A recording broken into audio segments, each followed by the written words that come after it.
Shavua Tov, everyone. Welcome to Tillis Tells Stories for Saturday night. The title of this week's video is La La Salica.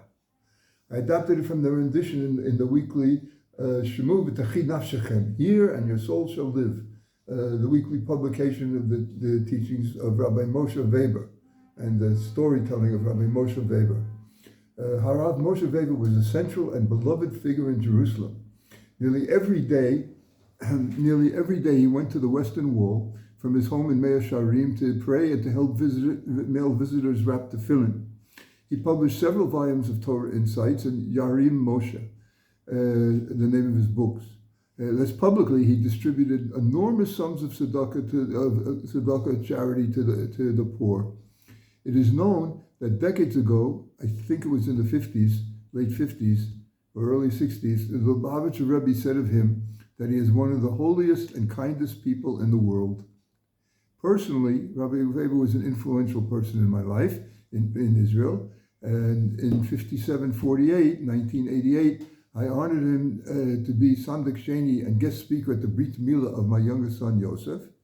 And Yosef repaid him by having his first child on 18 Adar Rishon in 5771, 2011, Reb Moshe's 11th Yortzeit. Now it's 25 years. Now in 2025, it's 25 years since he passed away. In the city of Fez, Morocco, near the graves of two famous Moroccan rabbinical judges, Rabbi Yehuda ben Attar, the father of the Orach Chaim Kadosh, the Holy Orach Chaim, wrote a very special commentary on the Chumash, on the 5 books of Moses. Rabbi Yehuda ben Attar, who passed away in 1733, and Rabbi Avna Hasafatim, with a mem at the end, although some say it is Rabbi Vidal Hasafati, without the mem at the end. Anyway, next to them, right, very near to them, lies a grave inscribed La La Salica. This is the grave of the young Jewish woman Salica. These 3 graves are secluded from the others, and with good reason. According to tradition, the divine presence dwells there. We also know from tradition that they who visit the graves, praying to God on the merit of with the merit of the beloved deceased who rest there, they are likely to have their prayers answered. So who was this girl, Salica, buried next to 2 righteous tzaddikim? Salica's family lived in Morocco. Her father, Shlomo, supported his family through selling house utensils. He worked hard with absolute honesty. Salica's mother and sisters, as well as herself, were all modest and God-fearing Jews. Salica especially stood out for her wisdom and goodness and her graceful Jewish charisma beaming from her face. Not far from her house lived Muslim families, some of whom belonged to the elite circle of government authorities. One young man from these families noticed Salica and resolved to take her for a wife. He was awestruck by her charm. As he matured and the time came for him to choose a wife, he informed his father of his fervent desire to marry Salica. "I will have nothing to live for, father, if I don't marry Salica," he told his father. The father accepted his son's request, and he was certain that Salica's father would be delighted if she were to marry into an honorable, rich family such as his.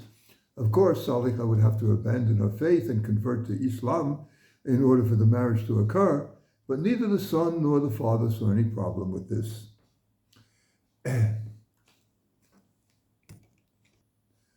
After all, this boy's father was a distinguished man. Normally his requests and desires were fulfilled on demand, immediately, without fail. So when Shlomo, Salica's father, outright refused to agree to the marriage, he was shocked throughout his being. He decided to fulfill his son's wills regardless of all obstacles. Outraged, feeling his honor soiled, he prepared to take drastic steps. "You shall see," he said to Shlomo, "your daughter Salica will marry my son for the good or for the bad." Adamant, Shlomo turned his back, ignoring his words altogether. As expected, A few days afterwards, Shlomo and his family came knocking on the door. "We come to take Salica in the name of the law." The authorities had grounds for their decision. They'd been informed, fallaciously, that is, total lies, by a certain rich and distinguished Arab that Salica had converted to Judaism, had converted to Islam, but then returned to her Judaism, to her heritage, to her Jewish faith. The police ransacked the house searching for Salica, but to their surprise, she was not to be found. Reacting to rumors that the authorities sought her arrest, she had already escaped to a nearby town where she was hiding with relatives. The authorities were clever and did not give up so easily. Instead, they arrested Salica's mother as a hostage until Salica would appear and hand herself over for prosecution. When Salica heard of this, she immediately returned to the city for the sake of her mother's freedom. Upon handing herself over to the authorities, they arrested and imprisoned her. A few days later, she appeared in court for judgment. "How dare you convert to our faith and then abandon it?" roared the prosecution. All the Jews of the community, her family, her friends, they trembled at the aggressiveness, the recklessness of the prosecution. They dreaded the probable verdict. But Salica did not fear. She remained firm and strong, outwardly demonstrating her will and determination before the judges and prosecution. She proudly maintained, "Never, never did I leave my faith. I never became a Muslim, and I never, never will. I was born a Jew, and thus shall I die." Nevertheless, the judges accepted the accusations of the prosecution, listening to their cursed lies, and the prosecution proved that she had converted to Islamic faith, but then returned to Judaism, the faith of her ancestors. The judge declared the verdict. She was sentenced to be killed by the sword. The guards, with cruelty and viciousness, imprisoned Salica. Meanwhile, messengers from the wealthy Muslim families came to influence her heart. Even so, isolated in a dreadful cell, Salica refused to listen. They promised her riches, wealth, prosperity, all the good in the world, but in vain. Salica would not give in. Next, the prison guards were sent to brutalize and torture her in an attempt to forcibly persuade her to abandon her faith and convert and marry the Arab. The torture, the brute force, the terror, this too went unheeded. "I cannot betray my God, the God of the ancestors, the God of the universe, the one God." The prison guards even forcefully brought the leaders of the Jewish community and compelled them under force and threat of torture to command her to convert and to marry the Muslim. Otherwise, they threatened the entire community would suffer. She refused outright.